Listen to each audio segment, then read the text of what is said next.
The Monsanto Company took advantage of the Sunbelt Ag Expo farm show to announce the expansion of their Roundup Ready Cotton Performance Plus program for the 2011 production year. The goal is to have all growers better manage against glyphosate-resistant weeds, the main one being Palmer Amaranth, which is also known as pigweed. Rick Treptow reports from Moultrie.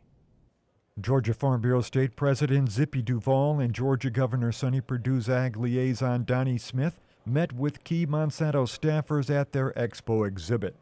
Monsanto in 2011 will expand an overall platform that includes their Performance Plus program so that farmers would first plant Roundup Ready Flex cotton, then use qualifying herbicides to aid in weed control.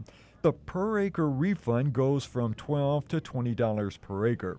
The company has its substitutes for the variety going off the market, Delta Pinelands 555.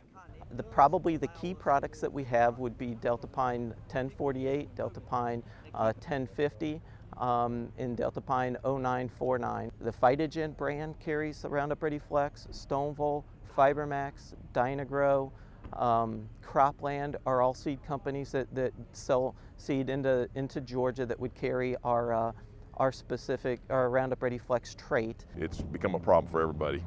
Whether you're over here in Georgia or whether you go to the Mississippi Delta, this weed problem spreads. The total per acre cost could run $65. Then there's the issue of the $20 per acre rebate. A lot of farmers will tell us that, why don't you just take this off the price?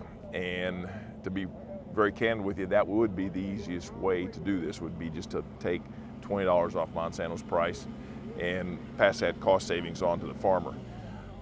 The issue we have with it, though, is that does not create the behavior that we need to control this pest or this weed problem. And so what we're trying to do is incent behaviors, reward farmers for taking the right actions.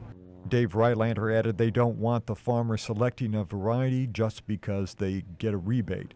The genetics of what grows best in a field is primary.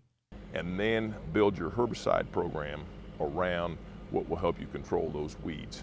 A new hooded sprayer line by Wilmar is being offered with a rebate from Monsanto. On this new hood, we don't want anything coming out, so they run right on the ground. They've been extended about 6 inches, I believe, to give the weeds more time underneath the hood to get better overall coverage, because we are spraying a product like Gramoxone Intion that we've got to make sure that we get complete coverage of the weed. Solutions to eradicating glyphosate-resistant weeds has been a major part of the work of University of Georgia Extension weed specialist, Dr. Stanley Culpepper. The use of residual herbicides is an absolute must in the area of managing glyphosate-resistant Palmer Amaranth.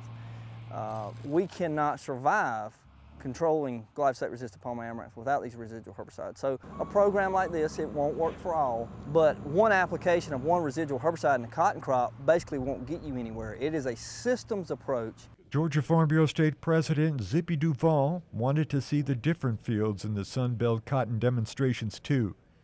Since 2008, Mr. Duvall said a reduction in the Georgia technology fees that are not on par with other states has been a GFB legislative issue. If we don't control the weed and we cut the tech fee, then we've not accomplished what we need to do, and that's to defeat the weed itself. Mr. Duvall said it is a difficult position for farmers. You could argue it both ways. We would love to see at least a token cut in the tech fee and then have this program on top of it, but that's not the direction they've chosen. Am I pleased with the results of what we attempted to do? Not totally, but it is encouraging that we are taking a step in the right direction. For 2011, farmers will have to make a choice on what program for eradicating glyphosate-resistant weeds they'll choose.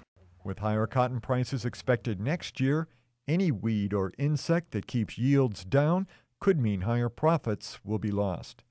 I'm Rick Treptow for the Georgia Farm Monitor.